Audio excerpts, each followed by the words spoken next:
I've given you a tour of the Bewitched main floor. Today we're going upstairs.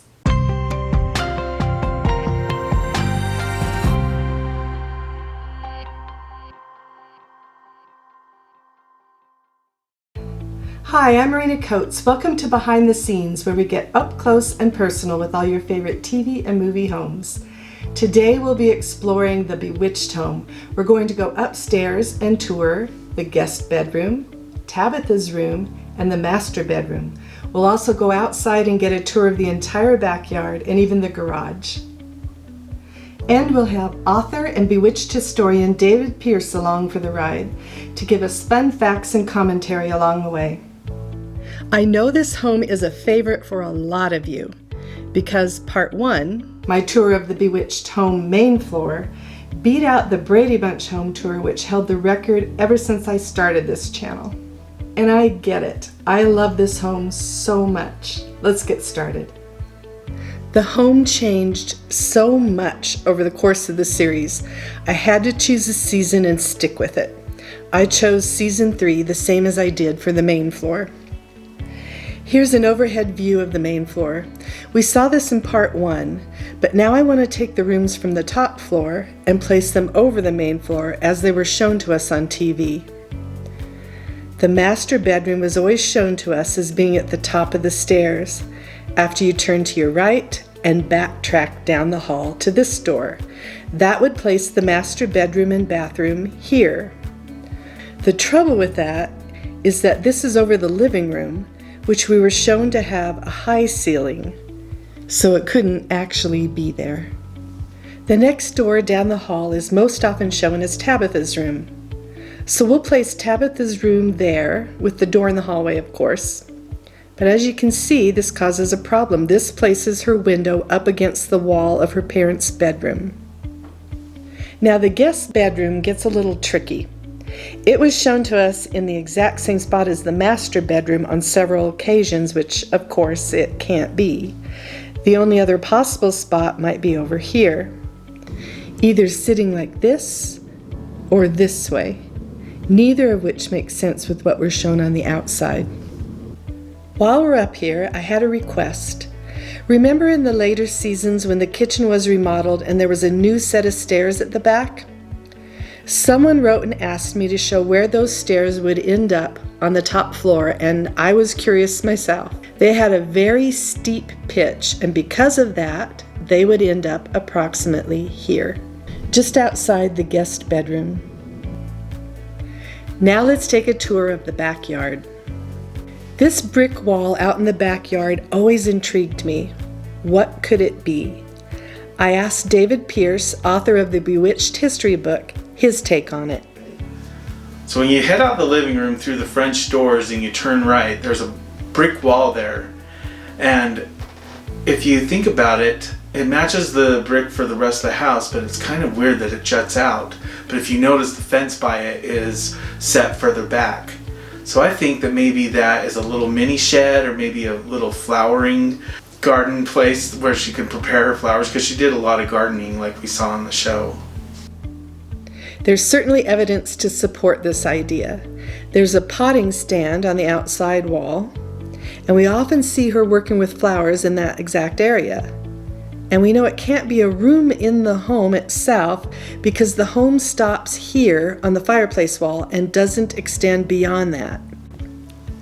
Some things that took place in the backyard. Esmeralda sneezing up Mother Goose. Gladys Kravitz watching Samantha dive into a pool that seemingly doesn't even exist. Mr. Barker chasing after Samantha before she turns him into a dog. And Endora and Uncle Arthur hanging around. Now let's take a little spin around the backyard before we head upstairs.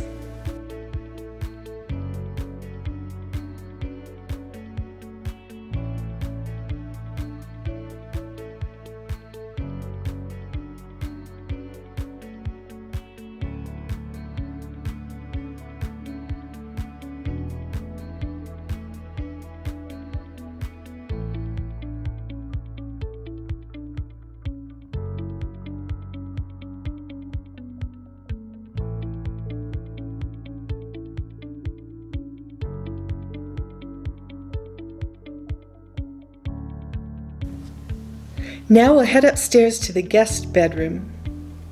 Over the series, we saw the guest bedroom used on several different occasions. Some people who stayed there were Abner Kravitz when he and Gladys were fighting, an orphan named Michael at Christmas time, a rather naughty little boy named Merle that Samantha was babysitting, Aunt Clara, and even Endora when her powers were failing her. And it appears that when Tabitha got older, it may have become her bedroom. We'll do a spin around the room and then head over to Tabitha's room.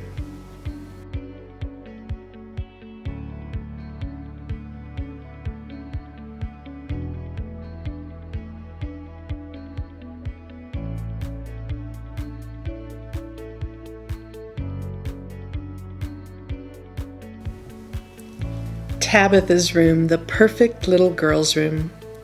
Let's start with her name. How is it spelled? In the credits of the show, it spelled it with an A. However, Elizabeth Montgomery said she always felt that that was a mistake, and so later on in the series, you'll see it changed to Tabitha with an I. There weren't a lot of changes to Tabitha's room. We do see a bed replacing the crib as she got older, and then later, after baby Adam arrives, she moves to a new room. It's possible Adam's room was meant to be Tabitha's old room, but there are enough discrepancies that it would have had to have been an extensive remodel. There were some interesting product placements. David Pierce will explain. In Tabitha's room, you might have noticed that there was a Pebbles Flintstone doll sitting on the shelves in the first color season, which was season 3. And the reason for that is because Hanna-Barbera animated the opening credits to Bewitched, and then during Bewitched season 2 and Flintstones season 6, Samantha and Darren went back to the Stone Age and appeared on the Flintstones in an episode that Elizabeth Montgomery and Dick York provided their voices for. And also in Tabitha's room, sometimes you'll see a Bewitched bottle, which was actually manufactured by Amsco during the run of the show. And there was also a magic coffee pot, and they all had the original Bewitched logo on them. So that's kind of cool that Tabitha has toys from her own show. Some of the things that took place in Tabitha's room were a visit by Jack from Jack and the Beanstalk, some characters from a Halloween book coming to life, an overdose of Aunt Clara's magic, and Tabitha wishing up a second mommy to play with her when Samantha was very busy with baby Adam. And now we'll tour Tabitha's room.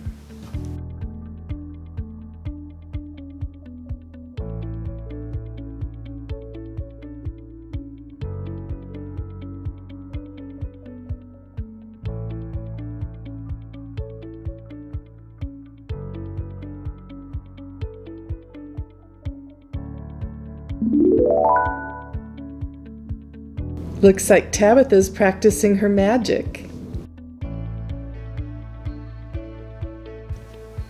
On to the master bedroom. The master bedroom and bathroom went through some radical changes. In season 1 and 2, we see a completely different layout behind the headboard. Whereas normally there's a wall there, in the early seasons, we see this instead. An opening, similar to the one on the Brady Bunch, because it has a closet and a dressing area behind it. We only got to see this fourth wall in their bedroom once, in season 3, but when we do, we discover that there's a window there. Some other changes over the course of the series were a wall that is sometimes a closet, and sometimes where the dresser sits, and on one occasion, both. The makeup table changes and moves around the room a bit. And there were different curtains and wall colors. Some things that took place here. Darren having a midlife crisis and Samantha joining in on the fun. Visiting orbs. Packing bags after arguments. Messages sent by Arrow.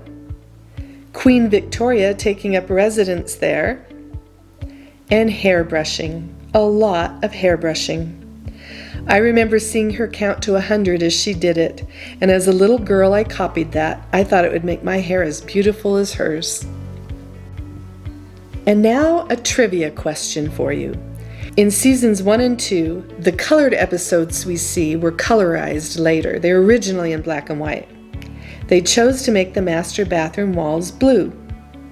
But starting in season 3, when we know the true colors, what color do you think the master bathroom walls were? The answer?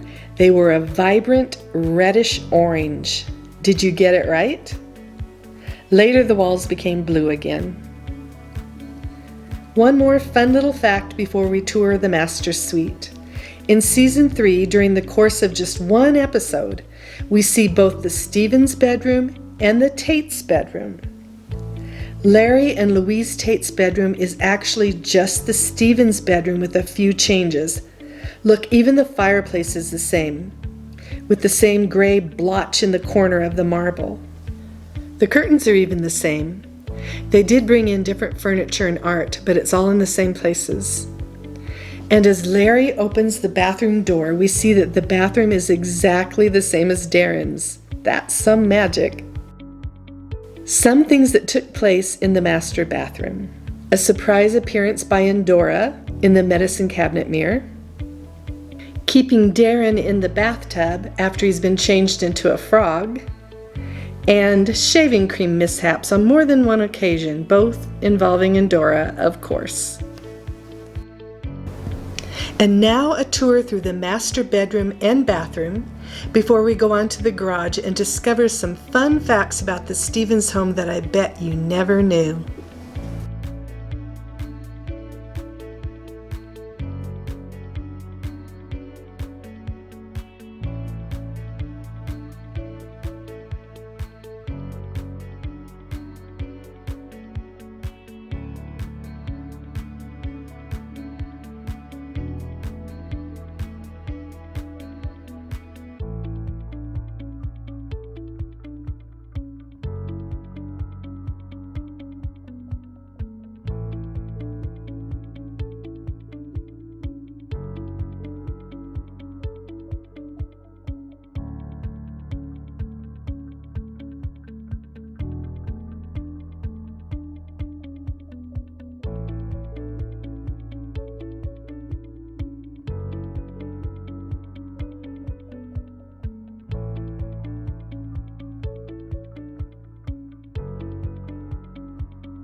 We get to see inside of the garage on several occasions, and like the rest of the home, it changes from episode to episode as well. Here it has a door in the back, and here it doesn't. Looking at the overhead view, you can see that this door next to the garage would be the kitchen door, which means if the garage was placed as it is shown to us in exterior shots, the garage would be covering the kitchen window. Instead, we're shown this view from the kitchen. Now back to the garage and an interesting little tidbit from David Pierce. So there are a couple times that we see the inside of the garage, and the big main one is season 1's Open the Door Witchcraft, which is all about the Stevens getting a brand new garage door when Samantha magically makes theirs raise up before they get the door opener and Gladys sees it. So then of course Darren has to go out and buy a real one. So anyway, we do see the inside of the garage at that time, and then they get stuck in the garage. However, next season in Follow That Witch, Samantha catches private investigator Charlie Leach out there snooping, and you can clearly see that there's a door inside the garage where they could have got out and got back into the house. Now let's take a tour of the garage, beginning at the door Darren would usually leave from. His car was often in the driveway rather than inside the garage. Other than the large overhead doors, they would have only had the side door to enter from. This is how they would have entered their garage. Let's have a look around.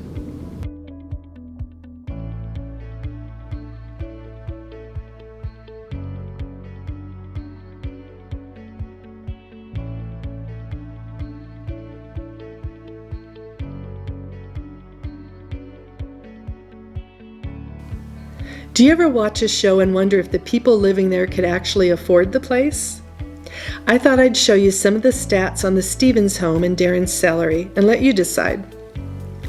The estimated square feet of the home is 3,052. The cost of their home in today's dollars is $779,000. The salary for a top advertising executive is $213,000. However, Darren, being the amazing advertising man that he was, could have made much more. Did you know that the Bewitched Home was used in several different TV shows and movies? Here are some of them.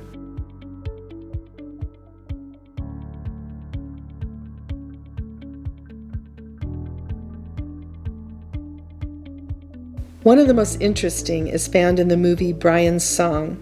Here they didn't even bother to change the address outside. It reads 1164, as in 1164 Morning Glory Circle. And on the interior, many of the same furnishings were used. By the way, although the TV home sits on the Warner Brothers Ranch, the exterior of the home was based on a real-life home in Santa Monica, California, just in reverse. If you found yourself falling in love with the actual design of this amazing TV home, if home design is one of your things, you'll love the other show I have on this channel called Cinematically Inspired Design, where we take the design secrets from the cinema and bring them into our own homes. There's a reason you fall in love with movie homes. Come find out why. I hope you enjoyed today's show. On my next behind the scenes episode, we'll be exploring the ranch house from the original Parent Trap. I can't wait to get my hands on that home. I've wanted to walk around inside of that place since I can remember. If you don't want to miss an episode, make sure to subscribe. But as for today, that's a wrap. See you next time on Behind the Scenes.